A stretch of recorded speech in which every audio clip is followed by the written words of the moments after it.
Did a demon lizard person eat your cat? Is a succubus sucking the life out of you? Lucky you. Oink. Rita, the script. Fine. Does nobody believe when you tell them that you saw a thing that looked like a melted scrotum with teeth eat your doctor's brain and then become her? Then, person watching this video on your social media platform of choice, the algorithm has made you today's lucky winner. The veil between dimensions is thin, and hell creatures are slipping into our world. But, don't stress. We've totally got it under control. Give us a call, and we'll help rid you of whatever infernal beast is making your life a living hell. 18 and older, please. I will be participating in use of mature themes, drug use, sexual content, and some harsh language. Rita! What? So if a demon's got you down, give us a call at 555-420-FART. That's not our number. Don't call that. It's nothing. Previously on today's lucky winner. Could you let me know what this big pink hunk of silly putty is for? That's your new body. What's this stuff made out of anyways? 100 baby mimic demons. Baby mimic demons? Holy shit. Little buddy? Rita? Where are you? Okay, so don't be mad. You're inside me. Ew! Hello, Mrs. Dawn. The name's Bertram, Thwomwhopple the Fourth. He haunts me and reminds me of all the embarrassing things I've done in my 66 million years. Shall I continue? Hey, how about I try to remember more animorphs in the back of my head again, and you take a little break while I talk to Donnie? Did you just say you and Rita got the same mental image? Yeah. Fuck! Fuck. Two souls aren't meant to inhabit the same vessel. Fuck! I think it's trying to remedy things by merging the two of you into one.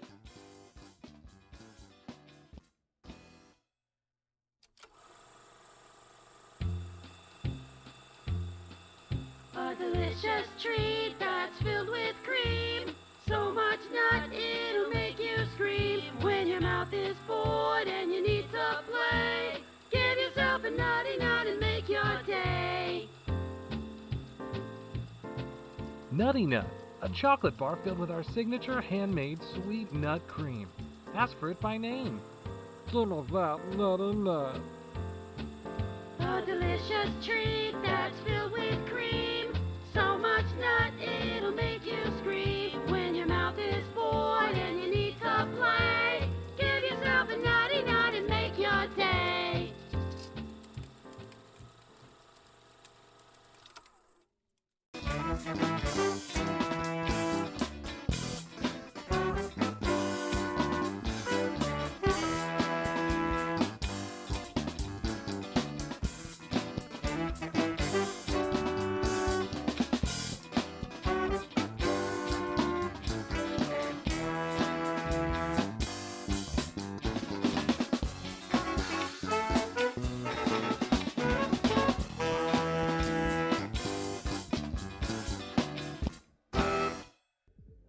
After Carl calmed down Dawn by handing her a pre-rolled joint and a sparkling water, Dawn asked him to leave the room so that she could talk to Rita without distraction.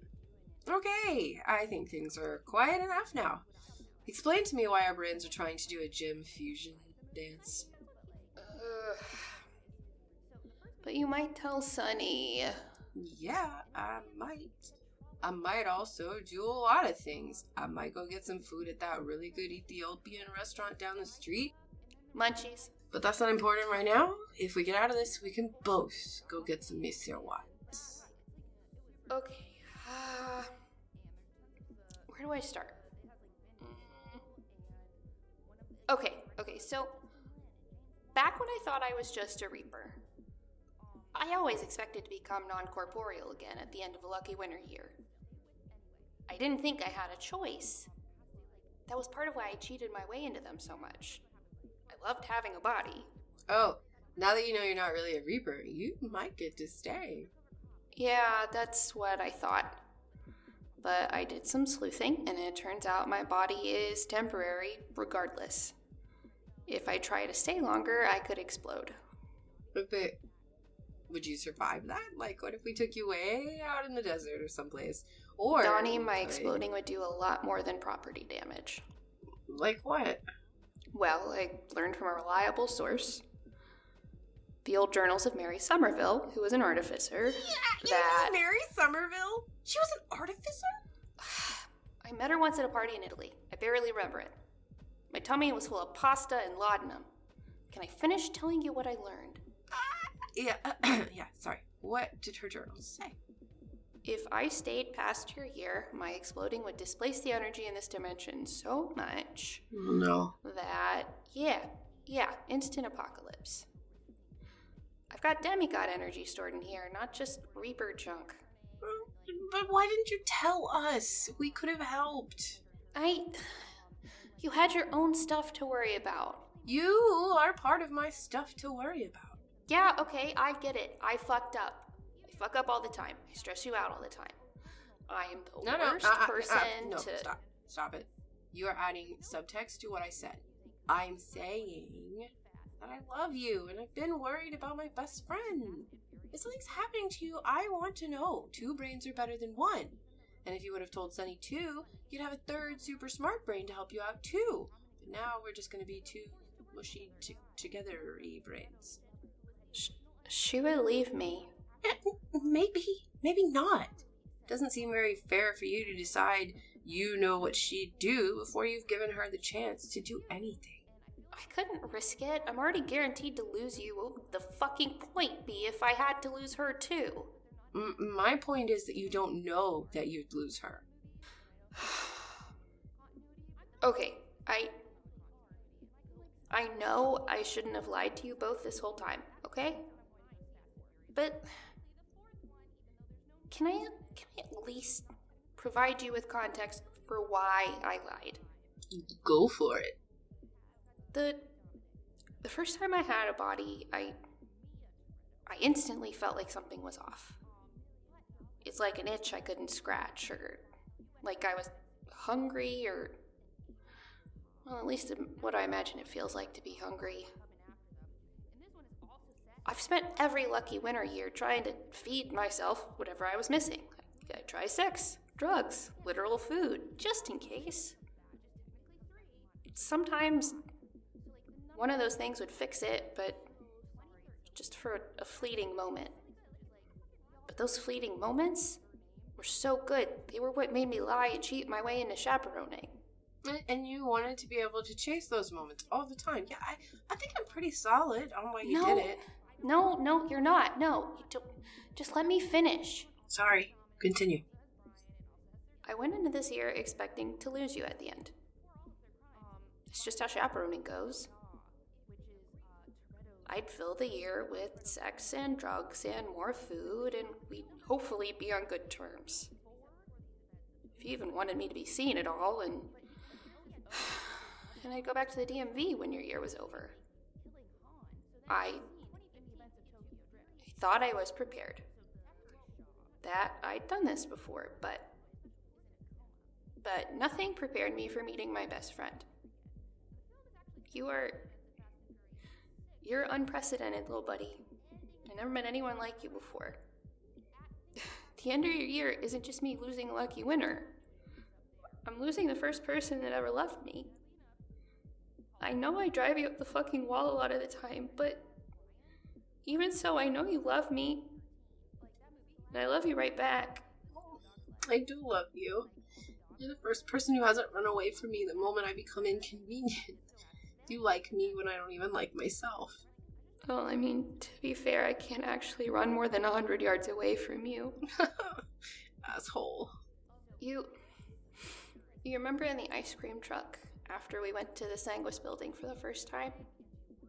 You called me your best friend, and you trusted me, without hesitation, to poof you out of there. Nobody had ever trusted me to do anything. Nobody had ever called me their best friend. And I felt it. That fleeting feeling I was always chasing. And I felt it more than I ever had before.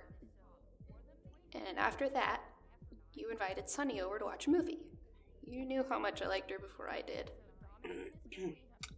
Well, You were literally stealing my laptop to watch vampire-themed porn in the bathroom. It wasn't rocket science. Anyway, you invited her over, and while we spent an hour laughing and smoking, unsuccessfully trying to find something to watch, I felt that feeling.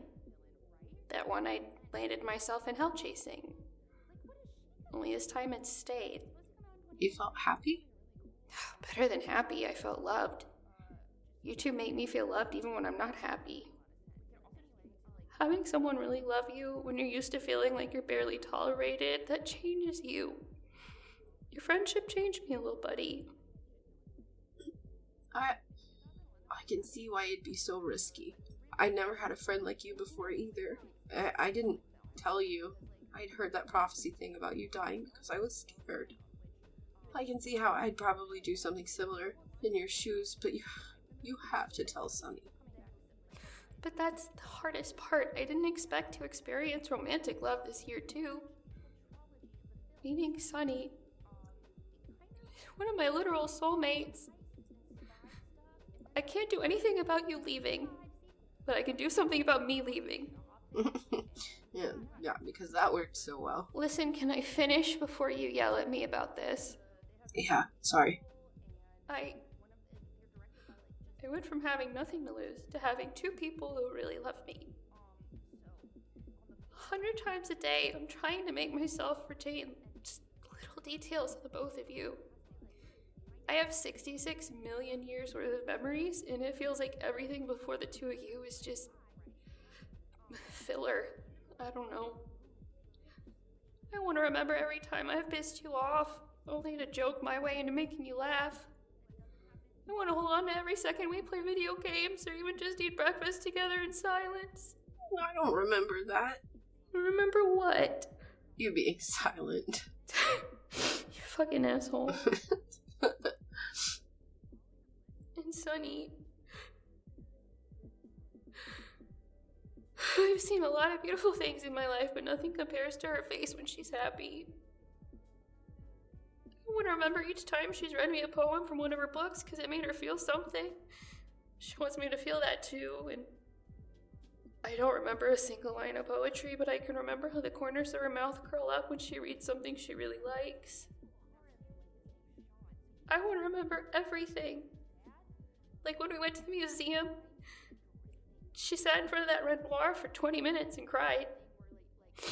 I couldn't even tell you what the painting looked like. I couldn't take my eyes off of her. And I want to remember the way she counts stitches under her breath while she knits. I can't lose you both. I can't go back to how I was before. I can't be alone again. I can't do it. I can't stop the fact that I'm going to lose you and that hangs over my head every day, but I can't lose Sunny too. I can't go back. I can't go back to being alone. I can't go back to a life where nobody loves me, Dawn. Hey. Wherever I go when my year is up, you're still going to have someone who loves you, okay? That's not going to change. It doesn't matter what I get reincarnated as. I may not remember this life, but I don't know that I could ever completely forget you. I get why you hid this, Rita. It doesn't mean you did the right thing. But I understand now. I fucked up so bad. I'm so sorry. I don't want our souls to get mushed together. No offense. Trust me. None taken. How about this? We get this sorted out, and I give you a day to think about how you're going to tell Sunny. A month. 2 days. 2 weeks. 4 days. A week. Sold. You tell Sunny the truth in a week, or I'm going to do it. The pact is sealed. I wanted to give you a week anyway, but I knew you'd try to argue your way into more time. God damn it. Now that we have that settled, what was the plan here with Carl? Well, I'd been selling your Q-tips and toenail clippings and stuff to the nice perps on the internet to help save money for Carl. I gathered as much. I finally had enough after selling those shirts, and he was gonna put my soul into a new body. Where's your new body? Over there. Oh my god, that looks like a fleshy beanbag chair. Were you really that desperate? It wasn't gonna stay like that. Where's your old body? It's, oh my god, it's not where I left it. What if my old body is gone? Am I gonna have to live in the baby demon blob? What if I can't... Okay. All right, okay. Rita, you don't know that your old body is gone. Let's reserve your freak out until we talk to Carl. Carl!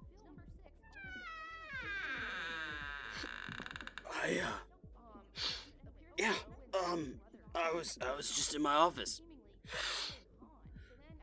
What you need? He was totally listening from the other side of the door. You were totally listening from the other side of the door. You know what? Yeah, I was. This is my ritual room. You can't just order me around and... Sit. Okay. Rita and I have made up, and I'm super fucking stoned.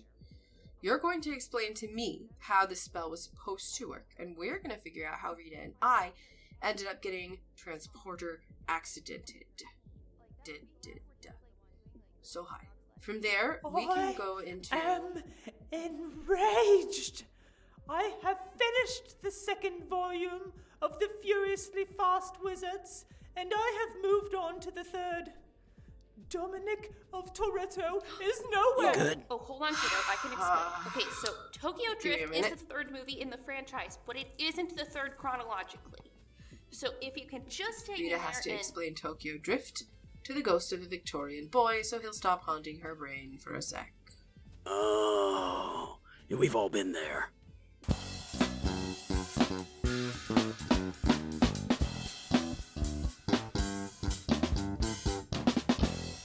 By the time Rita had explained where Tokyo Drift landed in the chronology of the Fast and Furious franchise to Bertram, Dawn was high. Like, high. Higher than before. High as balls. Like, I'm surprised she wasn't hearing me like Rita did for the Season 1 holiday special. Y'all remember that? Where Rita started singing funny songs? Anyway, Dawn was blasted off her ass as she tried to suss out where the body swap spell went wrong. Okay. So, wait. Where's Rita's old body? I got kinda anxious having what looks like the body of a dead woman just hanging out in here. He literally has a human heart in his fridge. Oh, yeah. What the fuck? Huh? And I said you literally have a human heart in your fridge. That's not human. Don't lie to me. Okay. I know you're not used to being this high, but I'm gonna need you to try to focus. You're telling me to focus? Getting high was me trying to focus. But your brain is too fucking noisy. Weed may make your brain quieter, but I think I just exchanged one problem for another. Yeah, that's why fucking and jerking it are my preferred methods. Now ask Carl what he did with my body. Where's Rita's body? Promise you won't be mad? Carl, I have a magic gun. Carl took Dawn over to a small IKEA wardrobe in his ritual room. He opened it up to reveal a limp Rita, folded in half with her ass in the air. Yeah, what the fuck? You just shoved her in there. I don't think her body does that when she's in there. You could have irreparably I can damaged fold in her. half like that. What? When would you ever? When Sunny folds me in Never half. mind! Oh my god. Hey, so, what was the objective of this spell? Carl! Sorry, I can't tell when you're talking to me or her. So the idea was to get her soul from this body to the artificially constructed one that I had for her. The fleshy beanbag? Yeah. The idea was that her soul would be pulled from that body, attracted to the nearest construct, and once she was in the baby mimic demon flesh... What? That thing is made from baby mimic demons? Those things have babies? Did you just assume they were made with magic too? Yeah, Carl. We're literal witches. Anyway... Once her soul found the artificial construct, it would start to take the shape of her old body, taking instruction from her mind. I think I must have gone out of bounds of our tether right when her soul was looking for a construct. Oh, yeah. The spell would definitely read your temporary vessel as an artificial construct. If she got pulled to you at the precise wrong time, I guess it makes sense that she'd get stuck in your body. Well, let's just do the whole thing again. Let's put her in her old body. There are a couple of problems with that. And what would those be?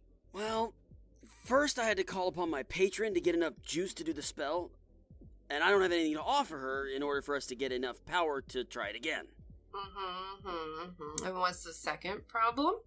The second problem is that her old body is far beyond what this spell recognizes as an artificial construct. Hell yeah, my body's out of this fucking world. It's long, it's strong, and it loves sucking. And what? And what does that mean exactly? I mean, death made her, she's a literal demigod. Even though this body doesn't seem to be able to maintain its integrity on Earth past the expiration date, it's still way more complex than any artificially constructed body I've ever seen before. And you know us warlocks love temporary vessels. I am aware. Anyway, she's also made out of a human, I'm guessing? When I was checking out her body to prepare for the ritual. I knew he was scoping out my goodies. Yeah, Kyle made her with the part of this old Celtic sorceress. I'm sorry, are you telling me Death's name is Kyle? Yeah, weird, right? I mean, I guess it's as good a name as any. So, because her soul, her essence or whatever, because it's part human,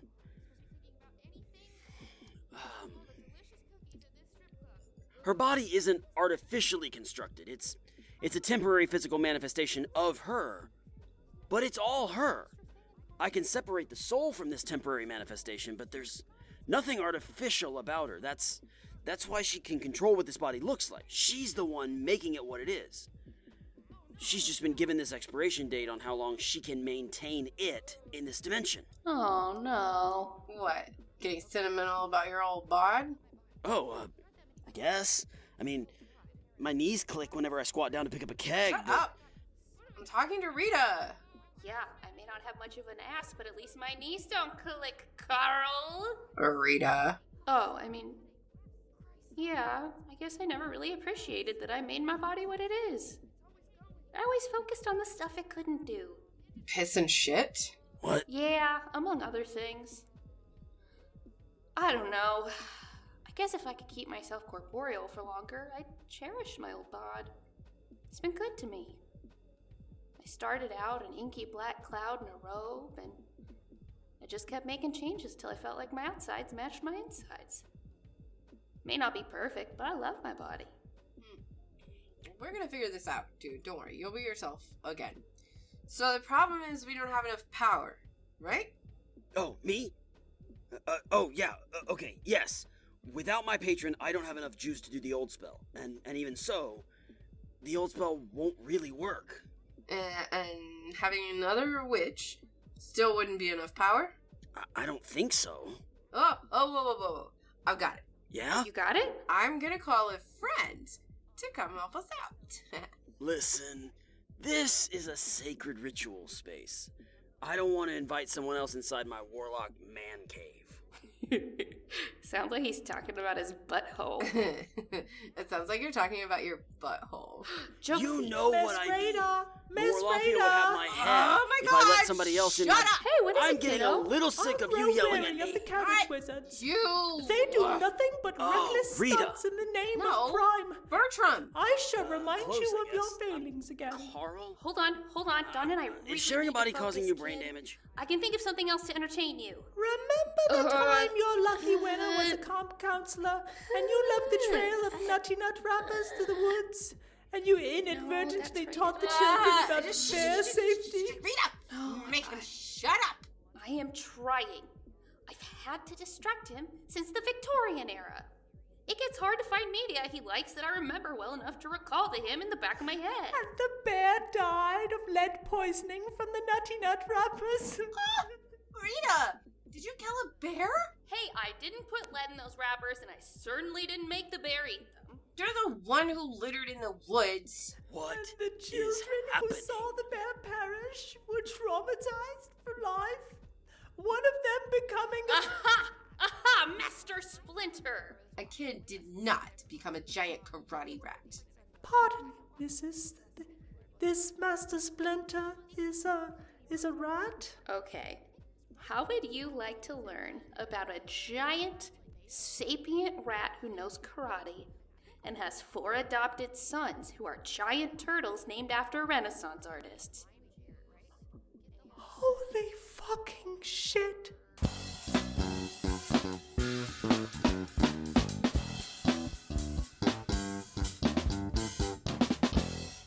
After Rita successfully distracted Bertram with Ninja Turtles, Dawn texted Viv. If anyone was going to know how to help, it would be her. Dawn didn't want to explain the entire situation to her over text, so she just explained that it was urgent and gave a list of artificer supplies that might be helpful. Dawn had a plan. She instructed Carl to go get the big calling candle that Kyle had made her out of the ice cream truck. She had it moved to a compartment in the back, just in case she found a way to make it useful.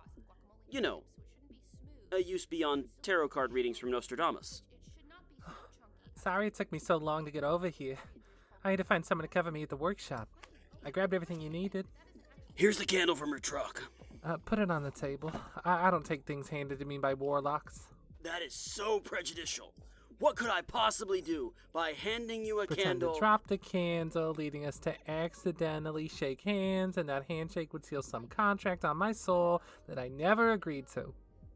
Candle is just gonna be on the table over here. Thank you. It's so weird seeing her outside of the workshop. I was starting to think she was some artificer hologram that could never leave. That's ridiculous. That is ridiculous. You've boffed on me before, don't you remember? You can't boff on a hologram. You can hear me? You can hear her? Yeah. These aren't earbuds. They let me eavesdrop on folks who might be using telepathy nearby. Things have gotten a little hot outside of the workshop the past few days, so I wanted to be careful. When you gave me directions to a warlock's place, I thought it could be a setup, so I didn't know what demons I was going to find when I got here. So, what the fuck is Rita doing in your brain? No, hold on. What do you mean things are a little hot outside of the workshop? Oh, fuck. I forgot to call you. What? There are bounty hunters coming after artificers. Demon bounty hunters. Some artificers who were closing a rift managed to get the jump on one of them and interrogate him. They were hired by Sanguis. I think Carmilla realized that her vendetta against you was getting in the way of her end goal, and she's going after any old artificer she can find again. Whoa. I'm so sorry. I should have never asked you to come here and risk your safety. I didn't know. I'm sorry. Dawn, this was an emergency. I'm a big girl, alright? I can take care of myself. I'm glad you called me. We're family. Yeah, we're family. I guess you and Dawn are a package deal, so sure. I'm gonna get you to like me. So anyways, what's the plan, Dawn? Well, first things first. Rita, do you think you can summon your scythe while you're stuck in there? Maybe? I don't know that you can use it. Well, hold on. Dad did give you his special touch or whatever. Yeah, your wording. Gross. No, I mean, you have access to the dreamscape. You can manipulate some stuff in there. It's not completely out of pocket to think that with me in your brain we could summon my scythe. Okay, let me focus. Oh, just think about reaching into time and space. Uh-huh. And accessing the scythe. It's a conduit. Yeah. Yes, it is the thing doing the real work. You are simply acting as a cock in the machine. Cog. Cock. Cog. Well, buddy, why are you saying cock weird? The saying is cog in the machine. Cog, not cock. That's not even a word. Yes it is. Cog is a real word. How does that make any sense? How does cock in the machine make any sense? You okay, Dawn? Just getting high and making peace with the fact that mine and Rita's souls are gonna merge. Nah, Donnie, we can do it. Rita, this is serious. I know it's serious. Don't worry, little buddy. We got this. Am I correct in my understanding that these turtles wish to know the April woman intimately? Oh, yeah. Who the fuck am I hearing right now? Who the fuck is truth that is- little...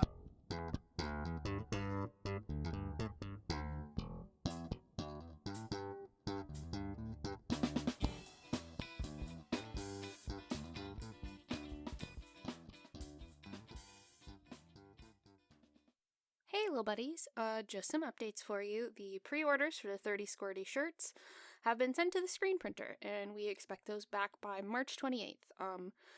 We'll keep you updated should it hit any delays, or like last time, they were ready early, like pretty significantly early, so I don't know, maybe that'll happen again, but we'll keep everyone who ordered updated. Also, much like last episode, early last summer, I asked the little buddies in our Patreon Discord server to contribute some of Rita's most embarrassing moments for Bertram to say.